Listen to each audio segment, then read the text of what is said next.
territory on West. There's just one way to handle the killers and the spoilers, and that's with a U.S. Marshal and the smell of Gunsmoke.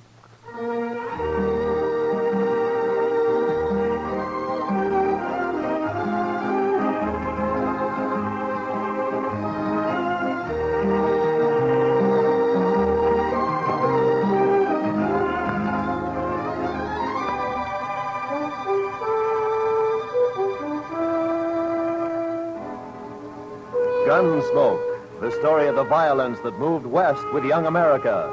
The story of a man who moved with it. Matt Dillon, United States Marshal.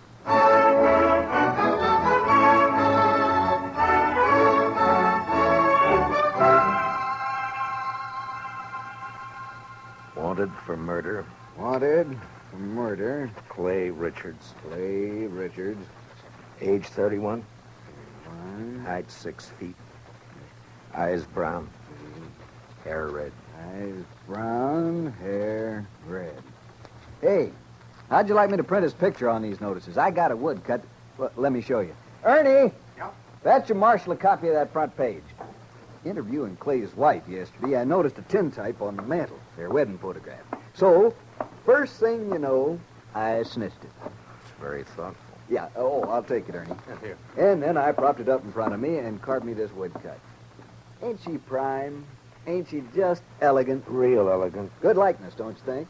Of course, he was 7 or 8 years younger with the tintype. Yeah, it's a good That's likeness. his hair short. Doesn't show what makes a law-abiding man like him try to rob a bank. Doesn't look like a man who murdered an old cashier and a Chinese cook who just happened to be Sure sweated there. over it, though.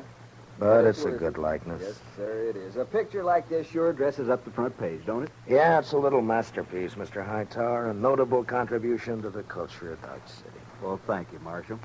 Does fetch the eye, don't it? I'm printing an extra 500 copies of the weekly, and I bet I sell them all. Too bad the cashier's shot went wild.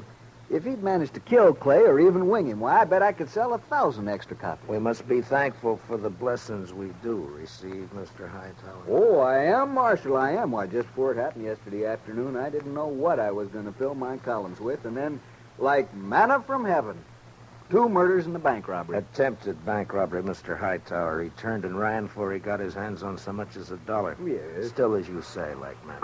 Dillon, I'm talking business. What is it, Chester? Well, it can wait, I guess, Mr. Dillon. Yeah, print Clay's picture on those notices, Mr. Hightower. Now, where were we?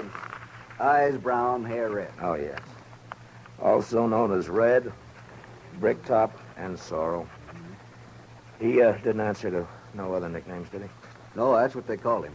All right, then in big letters, $400 reward. Dead or alive. And at the bottom, apply Matt Dillon, Marshal, Dodge City. Mm-hmm. Print 200 copies. How soon can I send Chester over for him? This afternoon. Good morning, Mr. Hightower. Chester.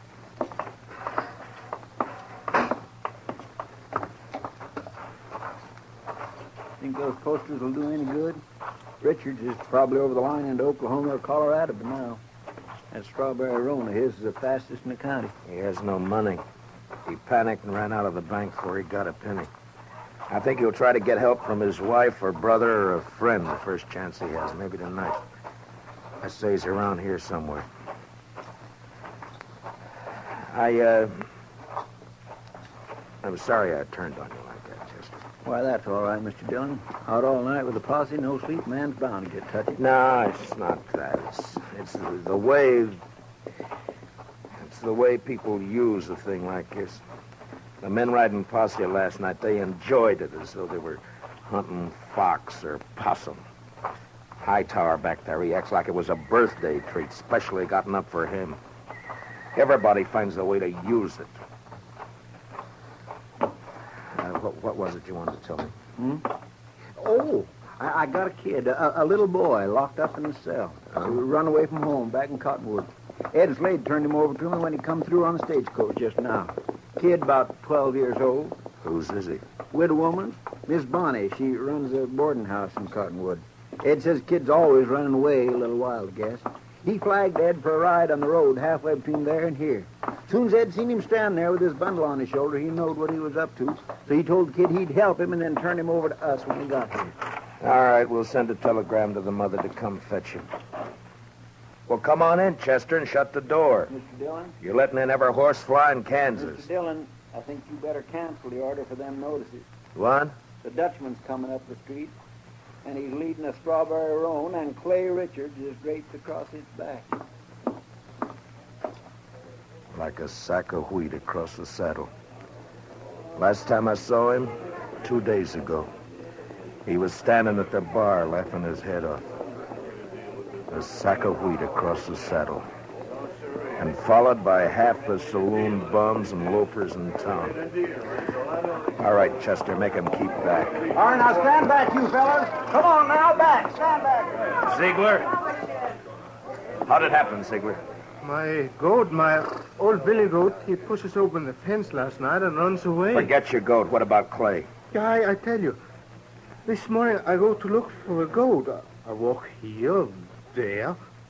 From near the river, I see Clay. He sits there. I say, hello, Clay. Wie geht's? You dirty Dutchman. You know the dog.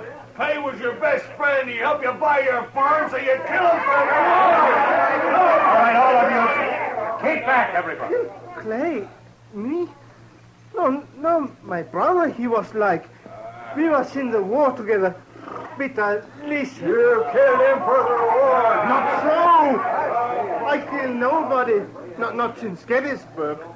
Clay is dead already when I find him. I don't even own a pistol. Ziegler, inside, quick. Yeah. Chester, give me a hand with Clay. All right, all of you. Listening. Shut up! I will not tolerate a disturbance. You know me. I got him, Chester. Take his leg.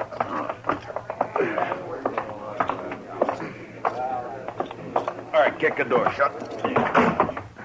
Marshal, I don't kill Clay. On this table, Chester.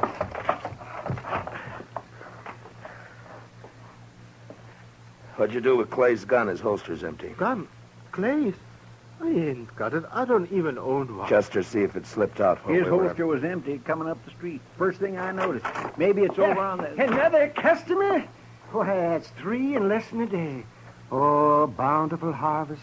My fees this month will keep me in luxury. In luxury. Doc, I want to have an inquest as soon as possible. Well, as soon as I finish the autopsy, shouldn't take long with the practice I've had this week, huh? No. Late afternoon all right with you? I'll take him up to my office right now.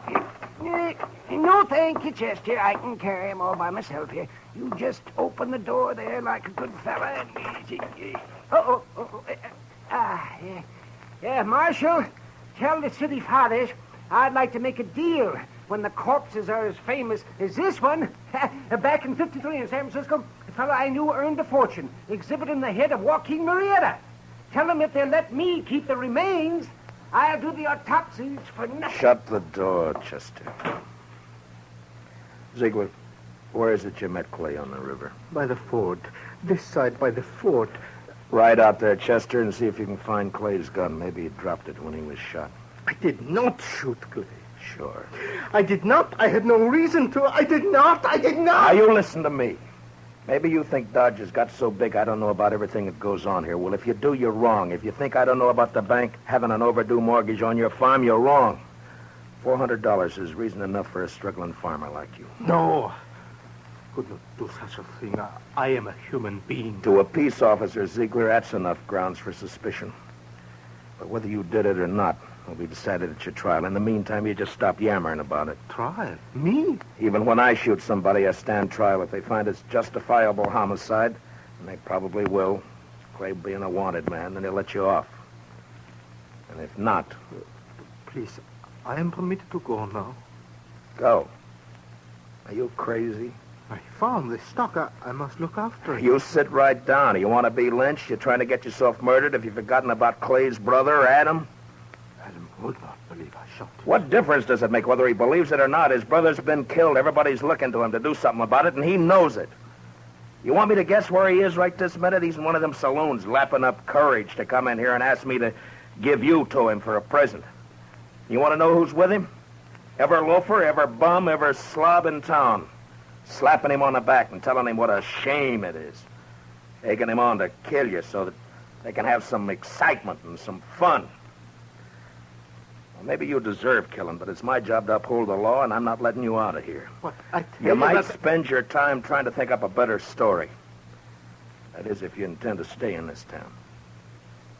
All right, now think back. Didn't Clay go for his gun before you shot him? I tell you, I didn't. If I'm not under arrest, you have no right to keep me here. I got to look after my farm. I go. All right, Chester, lock him up. Yes, sir, Mr. Dillon. Come on now, Ziegler. Step out, Sonny.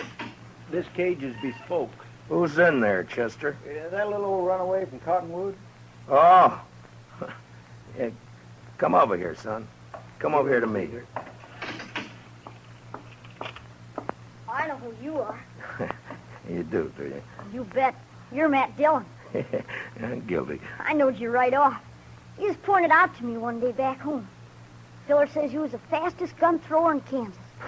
Wyatt Earp wouldn't be awful interested to hear that, I'm afraid. Filler says you was faster than Older. Faster than Wild Bill Hickok in Hays City and Bat Masterson or any of them. How many fellas have you killed? You don't keep score, son. It's something you try to forget. Not me. Someday I'll be famous like you, and for every filler I kill, I'll put a notch on my gun.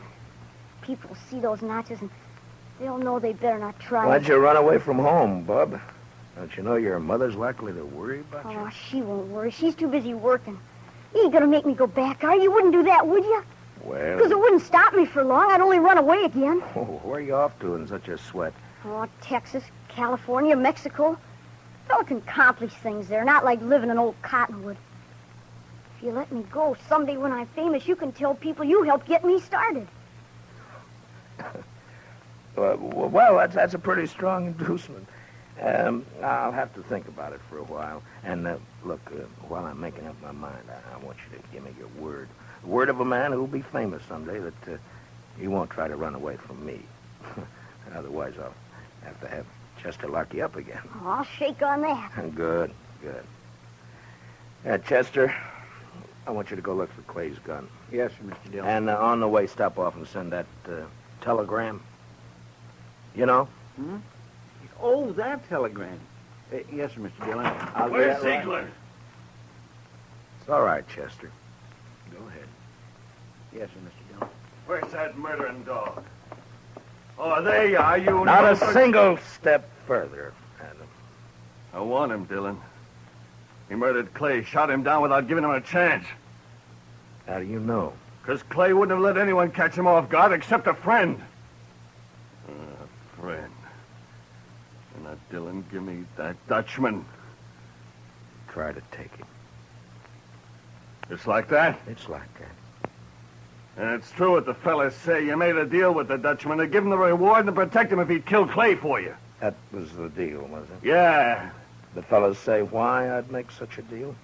Dillon, it ain't no longer a secret around town that you and Francie want each other. But Clay was in the way. You had him killed so you could get his wife. Do you deny it? No. It'll serve as well as any other crazy story. It'll work you up. You think you're safe behind that star, don't you? Well, Clay had friends, lots of them. I'm coming back with them friends, and we'll get the Dutchman and you and anyone else who tries to stop us. All right, Adam. I'll be waiting. Yeah. You wait.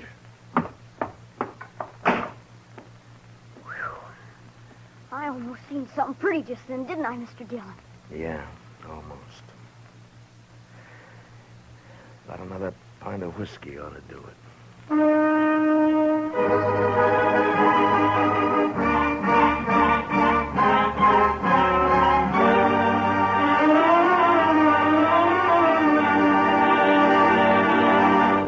We will return for the second act of Gunsmoke in just a moment, but first, many radio shows win high popularity with the prizes and cash they give away, but there's one show that's tops because the head man gives away as little as possible. What other radio program could it be but the Jack Benny Show? So be listening. And now, with William Conrad starred as Matt Dillon, here's the second act of Gunsmoke.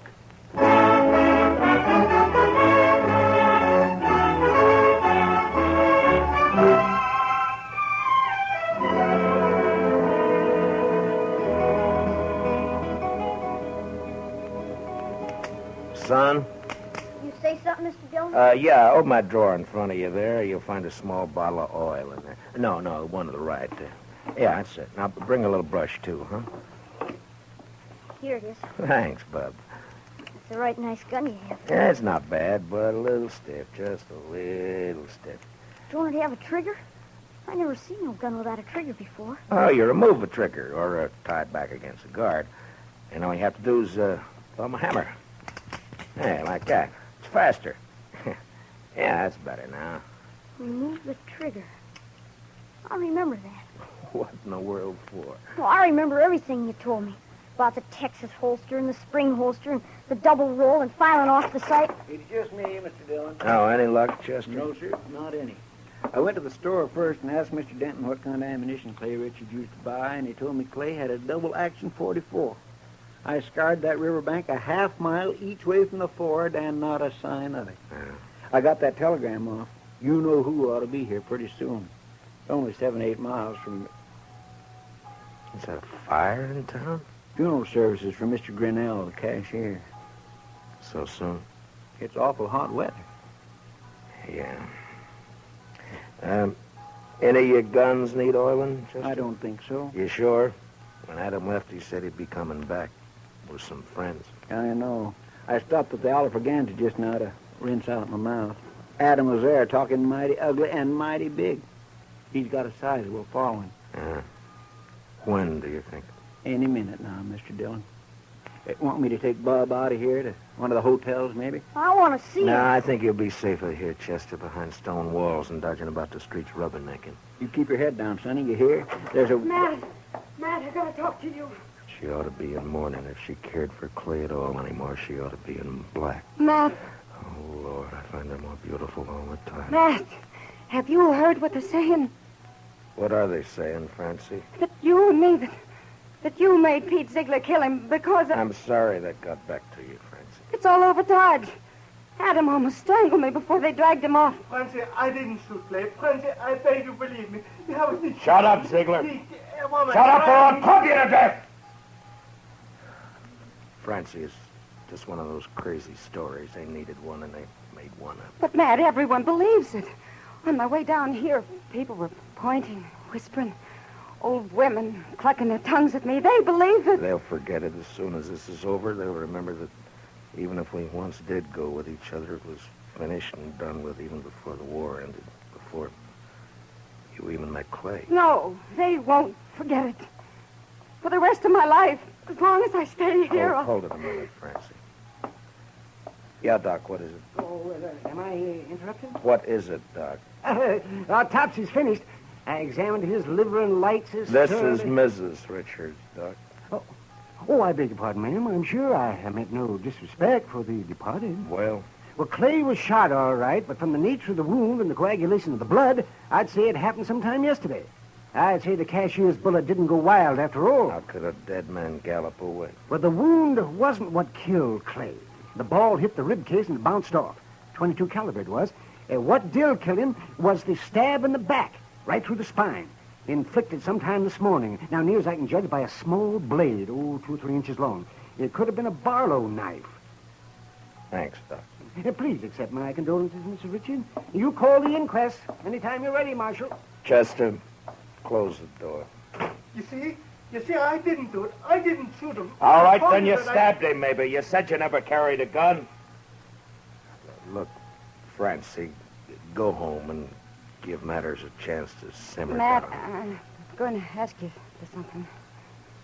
Yeah? Turn Pete Ziegler out into the street. What? Francie, they're itching to get their hands on him. Let him have him. It'll prove that story's a lie, that you didn't make a deal with him. Please, Matt, I have to live here.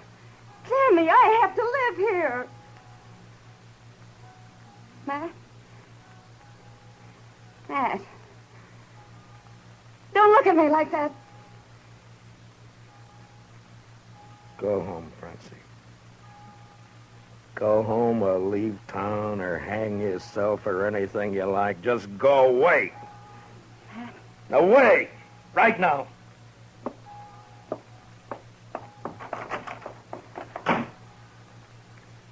I bought me a bottle at the Alafragans, Mr. Dillon. Would you care for a drink? No. Guess the funeral's over. There'll be others. Funny. No, I missed that bell. Awful quiet, ain't it? It's just... Just about on schedule. Are you ready, Chester? Yes, sir, Mr. Dillon. I use a shotgun if I were you. It's more effective when there's a mob to be dealt with. Oh, yes, sir, I aim to. Ziegler, and you too, son. If trouble starts, lie down flat on the floor and keep your head down all the time. Don't gawk to see what's happening. You understand me? Yes, sir, Mr. Dillon. All right. Dillon! Dillon! Come on, Dillon! Come on! Chester, I want you to stand here in the doorway after I go out, where you can cover the back door and me at the same time. Yes, sir, Mr. Dillon. All right, Chester. Open the door. Come on now.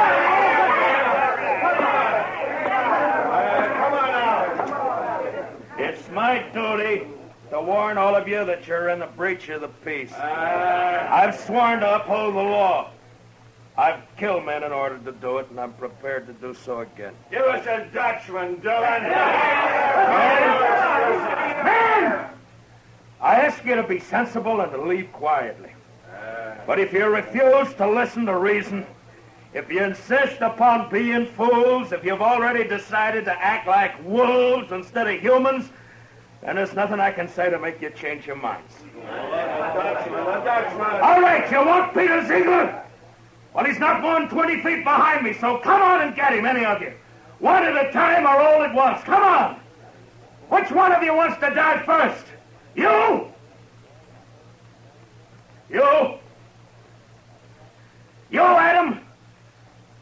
Well, what do you say, Adam? You let him here. Don't let this star on my coat stop you. Come on. There, I'm not wearing it now.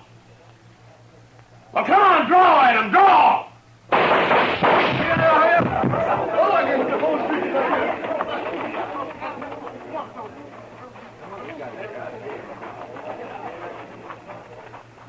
You all right, Mr. Dillon?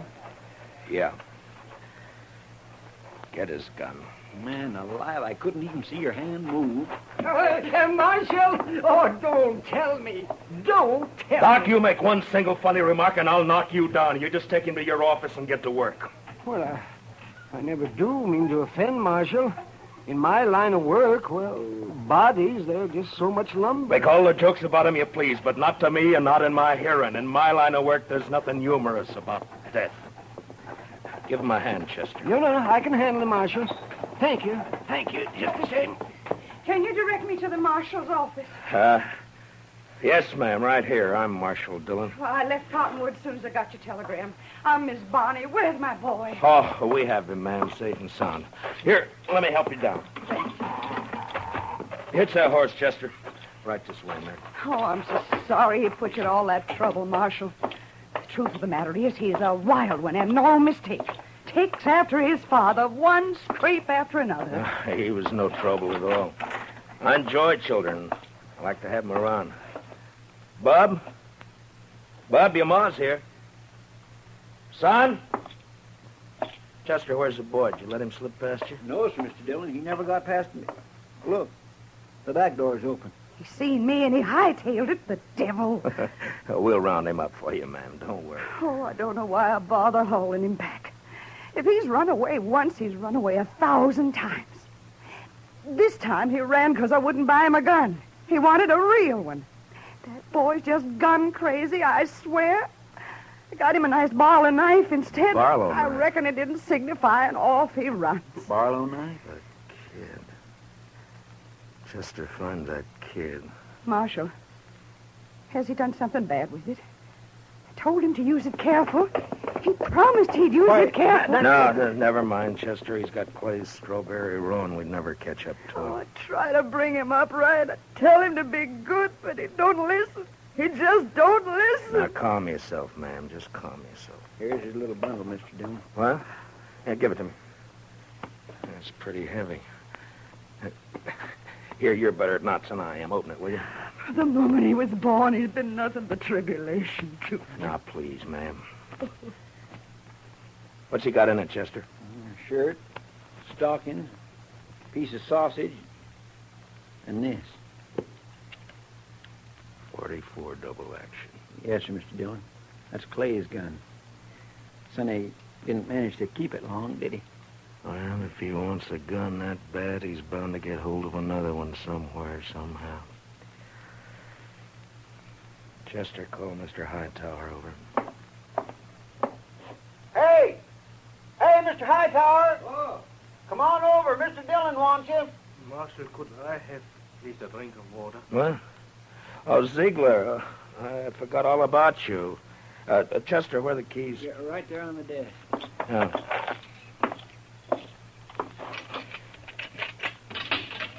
There we are. It'll be safe for you to go home now. I can go back by the farm. Yeah, that's right. I'll send for you for the trial. Oh, danke schön. Danke schön. Watch where you're going, you dumb... Bitte, excuse me. Bitte. Yes, Marshal. Mr. Hightower, it appears that we can do business after all. Get some paper and a pencil. I want some notices printed. Fire away. Wanted for murder. Wanted for murder. What's the boy's name? Bonnie. William Bonnie. William Bonnie. William Bonnie. Age 12. Height about 5 feet. Hair light, eyes blue. I don't suppose he's known by any other name. I know. Everybody just called him Billy. Or the Kid. Also known as Billy. The Kid.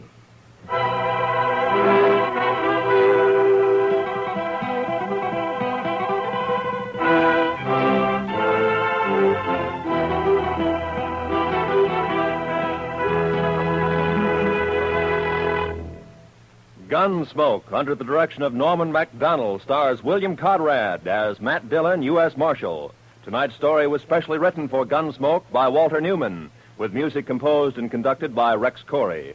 Featured in tonight's cast were Don Diamond, Parley Bear, Harry Bartell, and Howard McNear, with Richard Beals, Paul Dubov, Georgia Ellis, and Mary Lansing.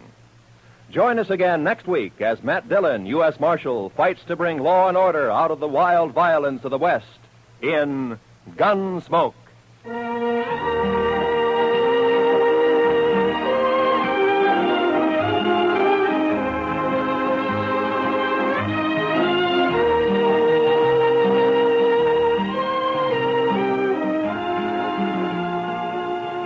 Those longtime favorites, Amos and Andy, are rising to new heights in their CBS radio series on Sunday nights. Heard on most of these same stations, Amos and Andy find trouble as constantly as ever and make it just as funny and as human as they have for more than 20 years.